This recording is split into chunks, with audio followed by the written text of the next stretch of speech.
Medusa को। अरे कौन गांड मरा रहा है?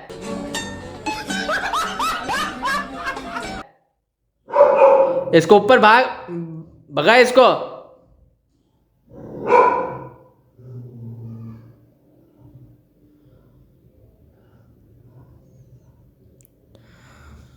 जो पोसाइडन था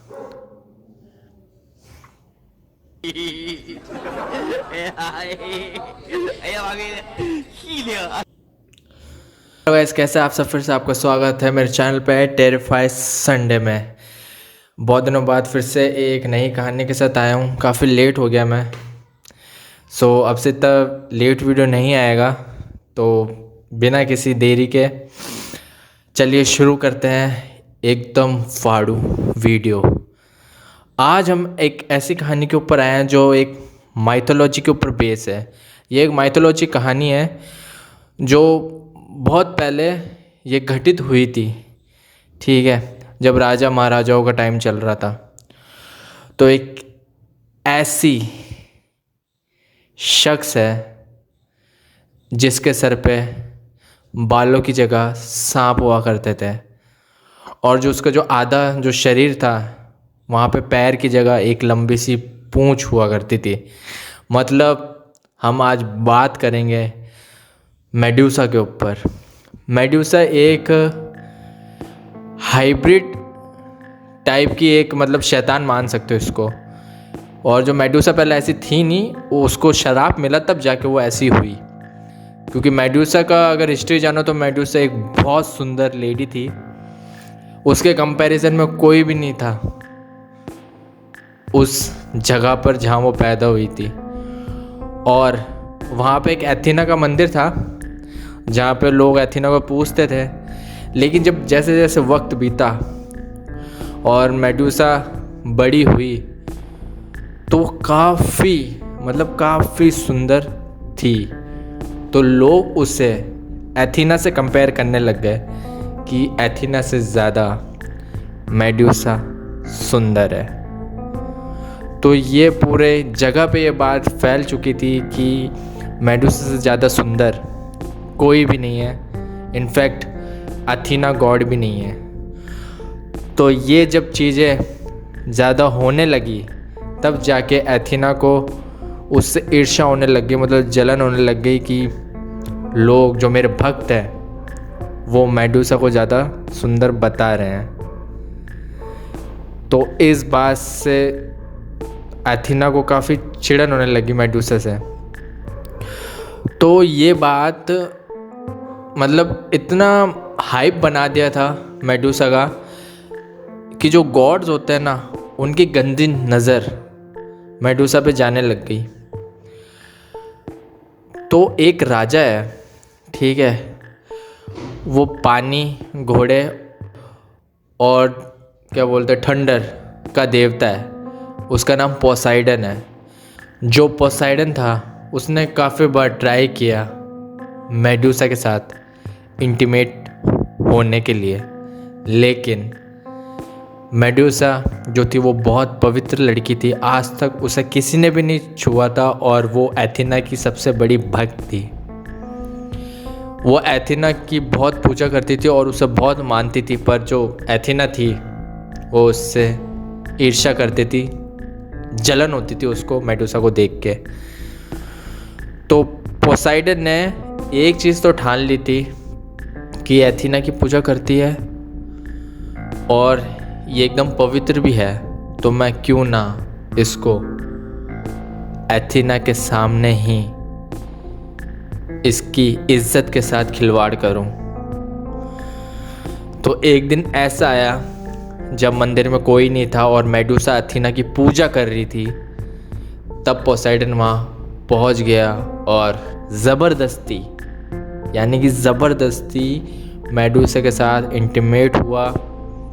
उसकी पूरी जो पवित्र थी वो सब ख़त्म हो गया और अथीना ने कुछ भी नहीं किया अपनी भक्त को बचाने के लिए। जो मेडूसा जिस चीज़ से गुज़र रही थी, अथीना ने कुछ नहीं किया और वो बस देख रही थी मेडूसा के साथ जो भी हो रहा था। जब ये सब ख़त्म हुआ, पोसाइडन अपना हवस मिटा के चला गया, तब अथीना प्रकट हुई और उसने मेडूसा को इतना बुरा भला बोला कि तुम मेरी भक्त हुआ करती, तूने ऐसा कांड मेरी मंदिर के अंदर किया। लेकिन मेडूसा ने अपनी सफाई दी, लेकिन अथीना ने कोई भी उस चीज़ को एक्सेप्ट नहीं किया। वो चीज़ आपको भी पता है क्यों नहीं किया। फिर अथीना ने मेडूसा को एक श्राप दिया कि तूने मेरे मंदिर में ऐसा अपवित्र काम किया है, तो मैं जो तू जितनी सुंदर है अब से तू वो नहीं रहेगी, और मैं तेरे को एक श्राप दे रही हूँ, तो इस दुनिया की सबसे बदसूरत लड़की होगी इस पूरी दुनिया में। तो अथीना ने मेडूसा को श्राप दिया और धीरे धीरे करके अथीना का फेस इतना भयानक हो गया और उसके जो बाल थे वो सांप बन गए, मतलब सांपों का घेरा हो गया, और उसकी जो आधी बॉडी थी वो एक सांप में तब्दील हो गई। मेडूसा ने जब अपने आप को देखा तो उसको इतना पछतावा हुआ, इतना रोई वो, फिर उसको कुछ नहीं सूझा।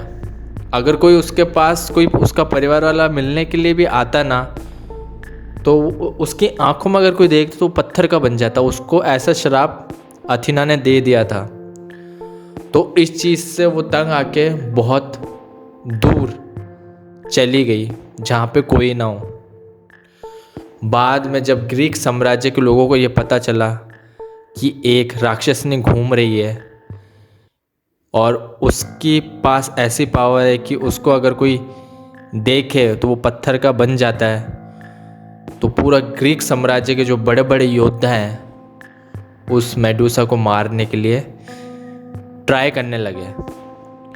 और बहुत मुश्किल हुई मेडूसा को उनका सामना करने के लिए, लेकिन वो दिन पर दिन इतनी एग्रेसिव हो गई कि उसे अब किसी से लेना देना नहीं, उसे बस अपना बचाव करना है कैसे भी करके। उसने काफ़ी सारे जो ग्रीक साम्राज्य के जो बड़े बड़े योद्धा हैं उनको मार गिराया। और फिर बाद में उसके अंदर तो भी ठीक है, इतना अत्याचार होने के बाद भी अथीना के लिए उसके लिए अपने दिल में बहुत इज्जत थी, और वो तब भी अथीना की पूजा करती थी। जब अथीना को इस बात का पता चला तो उसने एक आधे इंसान आधे गॉड, मतलब उसका नाम था परसियस, उसको मेडूसा को मारने के लिए भेजा कि तू जा इसको ख़त्म कर दे। और वैसे भी मेडूसा को ऐसी लाइफ जीनी नहीं थी, वो तंग आ गई थी ऐसी चीज़ से, और उसे हमेशा इस शराब की वजह से अकेला ही रहना पड़ता था। वो एक तरह की नरक की ज़िंदगी जी रही थी। तो वो खुद मन्नत मांगती थी कि मेरे को कोई मार दो, ठीक है।